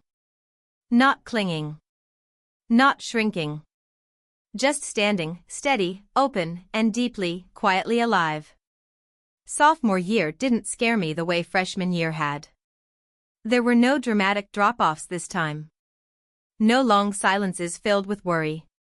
When I hugged Layla goodbye at the end of August, it felt less like a tearing and more like a turning of pages. She climbed into her car, yes, her car now, a used sedan she'd saved for and that David had helped her inspect, and rolled down the window. "I'll call when I get there," she said. "I know you will." She grinned. "Stop looking like that." "Like what?" "Like you're trying to memorize my face." I laughed softly. "Mothers are allowed to memorize." She reached out and squeezed my hand through the open window. "I'm not disappearing." "I know." And this time, I truly did. When she drove away, I didn't stand frozen on the porch. I went back inside and watered the plants. I folded laundry. I answered emails. My life didn't pause. That was the quiet victory. At the clinic, the mentorship program was now officially funded for a second year. We had data, attendance numbers, improved health literacy metrics, testimonials from participants. I found myself sitting in meetings not as the quiet implementer, but as the confident architect. One afternoon, during a strategy session, a younger colleague said, "Monica, how did you learn to advocate like this?" I almost laughed. "I learned by not advocating soon enough," I said honestly. She tilted her head. "I used to think keeping the peace was strength," I explained. "It isn't. Clarity is." That clarity extended beyond work. Marcus and I had begun talking about merging lives in small ways. Not dramatic moves. Not ultimatums. Just practical conversations. One evening, as we cooked dinner together, he said, "Have you ever thought about selling this house?"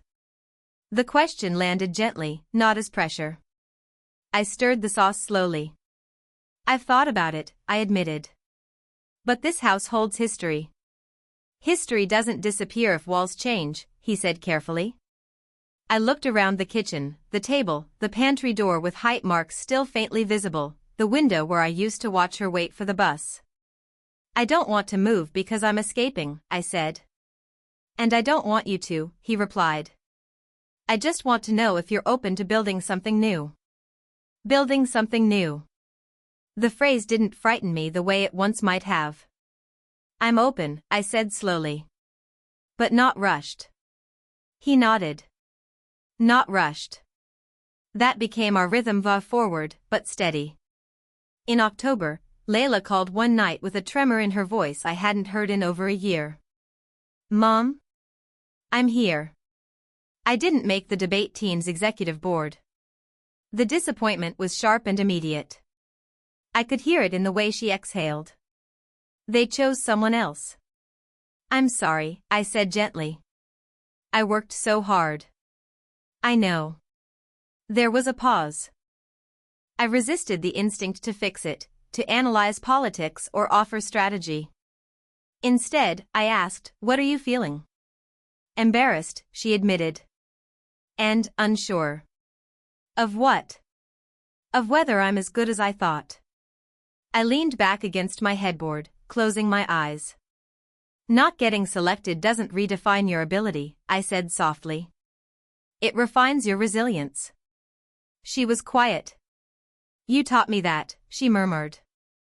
I'm still learning it too, I replied. She let out a small laugh through her disappointment. So what do I do? You decide whether this setback shrinks you or sharpens you. Another pause. Sharpens, she said finally. That's my girl. I'm not a girl, she corrected lightly. I smiled into the phone. You'll always be mine. When we hung up, I felt something profound. She didn't call me to rescue her. She called me to steady herself. And that's the difference between dependence and connection. November brought a shift I hadn't anticipated. David called one evening, not about Layla, but about himself. Can we talk? He asked. There was something vulnerable in his tone. We met at a quiet cafe downtown. Neutral ground.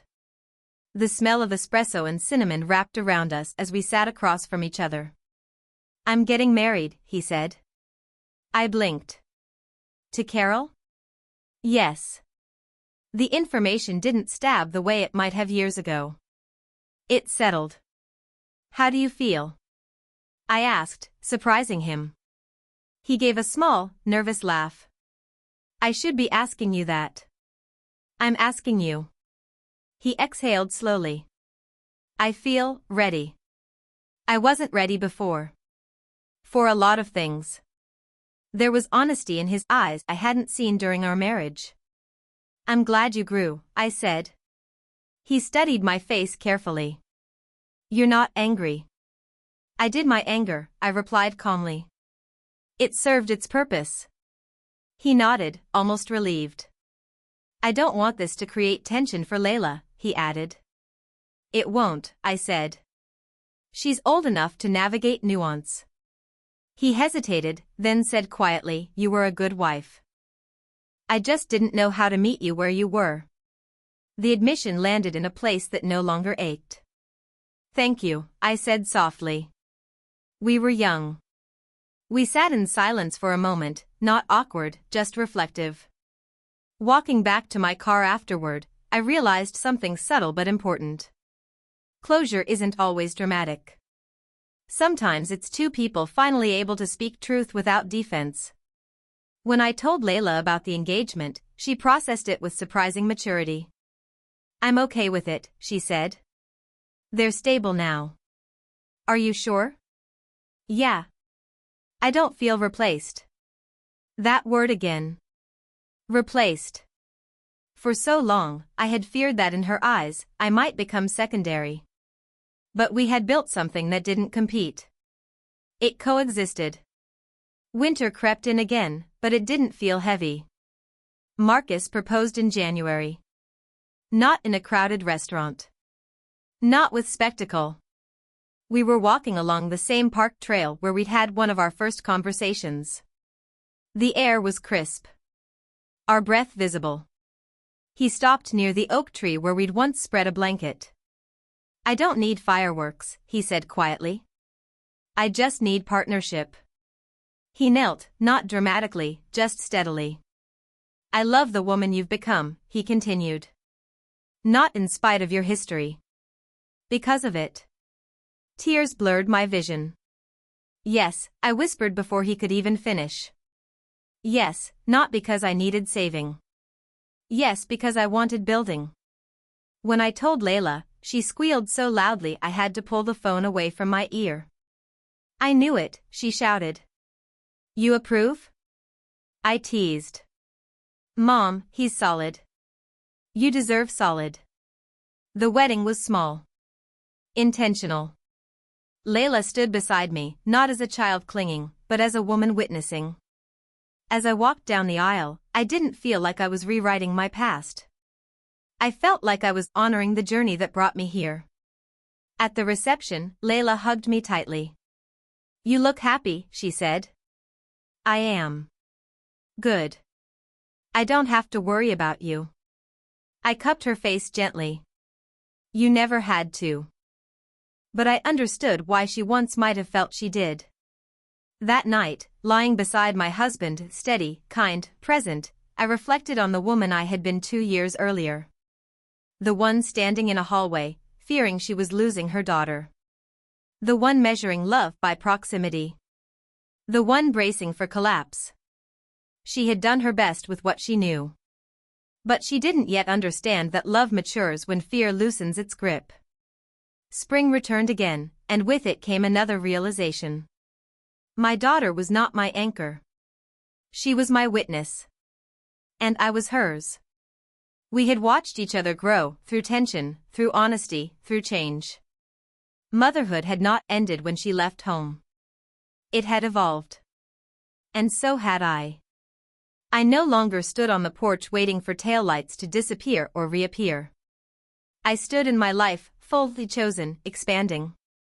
And when my phone buzzed with her name, I smiled not from longing, but from gratitude. Because love, when built on truth and respect, doesn't shrink with distance. It deepens. It steadies. It breathes. And so did I. Marriage the second time around felt nothing like the first. There was no urgency to prove anything. No scrambling to merge identities before we even understood our own. Marcus and I moved into a small, sunlit house closer to the clinic the following summer. I didn't sell my old home immediately. I rented it to a young single mother who reminded me a little of myself at 22, determined, tired, hopeful. Handing over the keys was more emotional than I expected. Before she arrived, I walked through each empty room one last time. The walls still carried faint shadows where photos had once hung. The pantry door still held the height marks, though lighter now. I ran my fingers over the pencil lines labeled age 8. Age 12.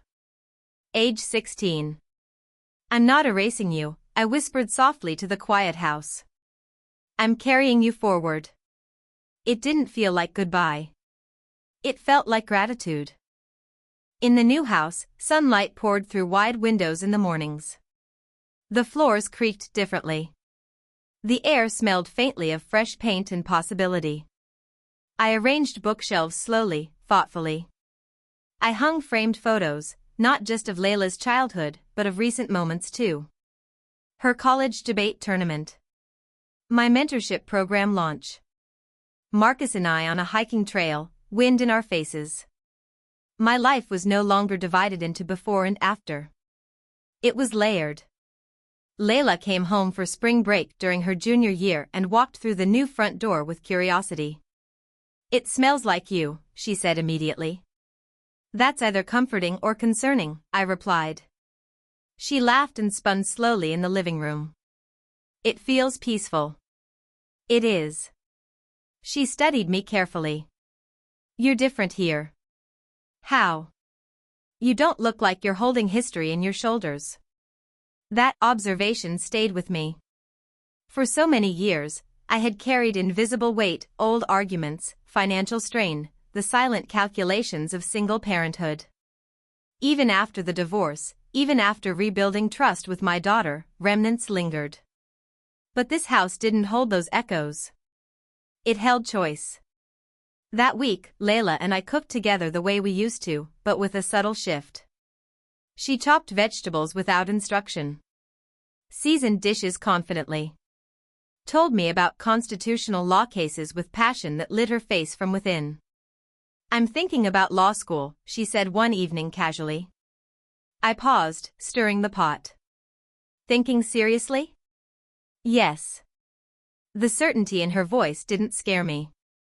It impressed me. Then start mapping it, I said. Internships. Professors. Prep courses. She smiled. Already have. Of course she had. Later that night, as we sat on the back patio wrapped in blankets, she asked something that surprised me. Do you ever wish you'd gone further? Further? I echoed. In your career. School. Anything. I considered the question carefully. When I was younger, I admitted, I thought my life would look bigger, flashier. But now? I think impact matters more than scale. She leaned her head back, looking at the stars. You've had impact. I smiled softly. So have you. There was a comfortable silence between us, the kind that doesn't need filling. Mom, she said after a moment. Yes? Thank you for not making me your whole world. The words caught me off guard. I never wanted you to feel responsible for my happiness, I said gently. I know. But some parents do that. I thought about that long and hard after she went to bed. It would have been easy, after the divorce, to cling. To build my identity entirely around being needed. To make her independence feel like betrayal. But loving her had required discipline. It required me to grow alongside her, not behind her.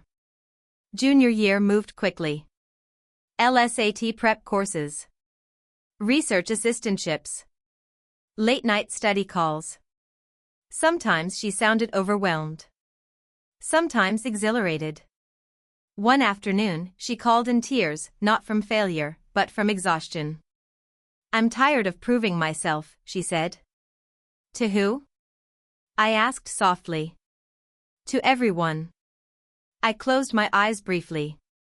I knew that weight. You don't have to prove, I said gently. You have to align. She sniffed. What does that mean? It means choosing spaces that recognize your value without constant performance. She was quiet. You did that, she murmured. Yes, I replied. Eventually. Senior year of college approached faster than I was ready for. Move-out boxes replaced dorm posters. Graduation forms replaced freshman orientation packets. The day she received her law school acceptance letter, she didn't scream this time. She exhaled. I did it, she said quietly. Yes, I replied, my voice steady but thick with emotion. You did. This time, I didn't feel fear about what came next. I felt awe. At her college graduation, I sat between Marcus and David in the auditorium. An unlikely trio once, now simply coexisting. Carol sat on David's other side. There was no tension. Just pride. When Layla walked across that stage, tassel swinging confidently, I didn't see the child who once feared choosing between homes. I saw a woman who had learned to stand firmly in her own. After the ceremony, she found me first. Law school, she whispered, eyes shining. Law school, I echoed. She hugged Marcus warmly. Then David. There were no fractures in that circle. That night, back at my house, she sat across from me at the kitchen island. I'm not scared, she admitted. Good. I feel ready. I smiled slowly. That's the goal. She reached across the counter and took my hand. You know what the best part is? She asked. What? I don't feel like I'm running from anything. I'm just moving forward. The sentence echoed something she'd said years ago on the living room floor over brochures. She had kept that promise to herself. Law school brought new challenges, new cities, new conversations. She moved farther away geographically, but closer in clarity. Our calls became less frequent but more substantial. We didn't talk every day. We didn't need to. When we did speak, it was layered. Thoughtful. Mutual. One evening during her first year of law school, she said something that settled deeply in me. I'm realizing how much you modeled boundaries, she said. I didn't always feel like I did, I replied honestly. You did. You left when staying would have shrunk you. You didn't let Dad's choices define your worth. You rebuilt. Her words felt like a mirror reflecting years I had lived through without fully seeing their shape. Thank you for seeing that, I said quietly. I always did, she replied. After we hung up, I stepped outside onto my patio. The evening air was cool, carrying the faint scent of rain. The sky was a deep indigo, stars scattered gently overhead. I thought about the woman I had been at 46, standing in a hallway, afraid of losing her daughter. I thought about the job loss, the rebuilding, the remarriage, the mentorship program that now spanned 3 community centers. I thought about the quiet discipline it took not to let fear steer my love. Motherhood, I realized, had been less about control and more about calibration. Adjusting without collapsing. Guiding without gripping. Standing firm without hardening. Years passed. Layla graduated law school with honors. She called me after her first court appearance, voice electric. "I didn't shrink," she said. I laughed through tears. "Of course you didn't." And in that moment, I understood something fully. The greatest gift I had given her was not protection. It was example. And the greatest gift she had given me was not dependency. It was trust. Now, in the quiet evenings of my early 50s, sitting beside a man who respects me, leading programs that uplift other women, speaking to my daughter as an equal adult navigating her own world, I no longer measure my life by what almost broke it. I measure it by what it built. Love that matured instead of clung. Strength that softened instead of hardened. A family that reshaped itself without shattering. Sometimes, late at night, I still think of that hallway moment years ago, the coconut scent of her hair, the hum of the refrigerator, the fear in my chest. If I could step back into that moment and whisper to the woman I was, I would say this. You are not losing her. You are raising her. And in doing so, you are raising yourself too. The house is quiet now, but not empty. It holds laughter layered over years. It holds growth in its foundation. And so do I. I am not bracing. I am not waiting. I am not shrinking. I am living. Steady. Open. Whole.